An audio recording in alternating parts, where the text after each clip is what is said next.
নমস্কার, আমি মুক্তি। আমার এই রান্নায় আপনাদেরকে স্বাগত। আজকে আমি রান্না করব, এখানে আমি আটা মেখে নিয়েছি। আটা দিয়ে লুচি বানাবো আর করব সাদা আলুর চচ্চড়ি। আটাটা আমি মেখে নিয়েছি, একটু বুলিয়ে নিয়েছি। এখন আমি ঢাকা দিয়ে রেখে দিই। কিছুক্ষণ ঢাকা দেওয়া থাকলে আটাটা বেশ ভালোভাবে মজে যাবে। আর আটা দিয়ে লুচি এই কারণেই করব, কারণ ময়দা দিয়ে লুচি সবাই করে, কিন্তু আটা দিয়ে লুচি খেলে অম্বলটা কম হয়।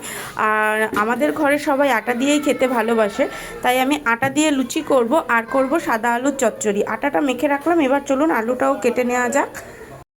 আলু চচ্চড়িটা করার জন্য আমি আলুগুলোকে ছোট ছোট কিউব করে কেটে নিয়েছি, একটা টমেটো কুচিয়ে নিয়েছি আর 4টে কাঁচা লঙ্কা চিড়ে নিয়েছি। ব্যাস, আর কিছুই না। এই সামান্য টমেটো, কাঁচা লঙ্কা আর আলু দিয়েই বানাবো সাদা আলুর চচ্চড়ি। তরকারিটা করার জন্য আমি কড়াইটা বসিয়ে দিয়েছি, এবার গ্যাসটা অন করে দিই।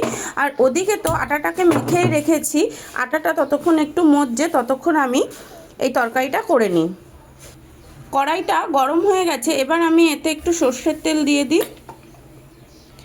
তেলটা গরম হয়ে গেছে, এতে আমি এবার একটু কালো জিরে ফোড়ন দিয়ে দিচ্ছি। এবার আলুগুলোকে ছেড়ে দিই। আলুগুলোকে দিয়েছি, এইবার ভালোভাবে একটু মিশিয়ে নিই। আলুগুলো আমি বেশ লাল করে ভাজবো। যেহেতু এটা সাদা আলুর চচ্চড়ি করব, তাই এতে হলুদ দেব না।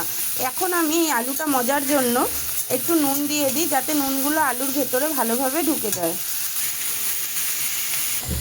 আলুটা হালকা কালার ধরেছে, এইবার আমি যে কাঁচা লঙ্কা টমেটোটা কেটে রেখেছি, সেইগুলো আমি এতে দিয়ে দিই।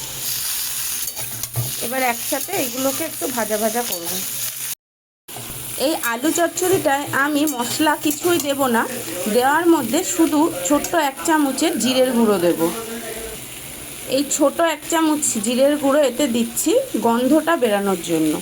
কাঁচা লঙ্কা আর এই জিরের গুঁড়োর স্মেলটা বেশ ভালোভাবে বেরাবে তরকারিটা দিয়ে, তাই জন্য দিলাম। এইবার আমি একটু নাড়াচাড়া করে এতে জল দিয়ে ঢাকা দিয়ে দেব। তরকারিতে জল দিয়ে ঢাকা দেওয়ার আগে আমি সামান্য একটু চিনি ছড়িয়ে দিচ্ছি, তরকারির টেস্টটা ব্যালেন্স আনার জন্য। এবার অল্প পরিমাণ জল দিয়ে দিই। যতক্ষণ এটা ঢাকা দেওয়া থাকছে ততক্ষণ আমি আটাটাকে আরেকটু ডলে নিই। আটাটা বেশ মজে গেছে, এইবার আটাটাকে আরেকটু ভালোভাবে ডলে নেব।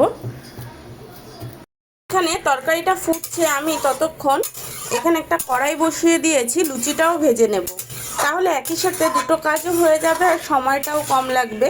এমনিও যারা আমার ভিডিও প্রত্যেক দিন দেখো, তারা প্রত্যেকেই জানো আমি একটু তাড়াতাড়ি রান্না করার চেষ্টা করি, কারণ মানুষের এখন সময়ের খুবই অভাব। তাই প্রতিটা মানুষই চায় অতি সহজেই আর তাড়াতাড়ি রান্না করতে। তাই আমিও এইদিকে তরকারিটা বসিয়ে দিচ্ছি, আর এখানে কড়াইটা বসিয়েছি গরম হওয়ার জন্য লুচি ভাজবো। তেল দিয়ে দিই লুচি ভাজার জন্য। আমি এইখানে 200 গ্রাম সাদা তেল নিয়েছি। 200 গ্রাম সাদা তেলটা আমি পুরোটাই দিয়ে দেবো। তেলটা গরম হয়ে গেছে, আমি লুচিগুলো ছেড়েও দিয়েছি।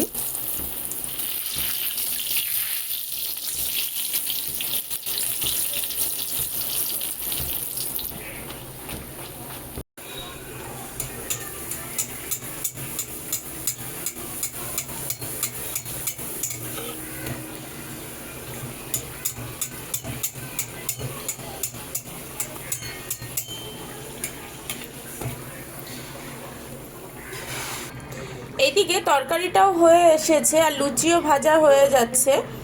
এবার সব এগুলো সার্ভ করার সময়। লুচি আর তরকারি সবটাই সার্ভ করা হয়ে গেছে। দেখুন, যদি এই রান্নাটা ভালো লাগে, এটা সকালের টিফিনও করতে পারেন বা সন্ধ্যেবেলার টিফিনও এইভাবে বানাতে পারেন, তাহলে প্লিজ আমার চ্যানেলটা একটু লাইক করে দেবেন আর সাবস্ক্রাইবও করে দেবেন। নমস্কার।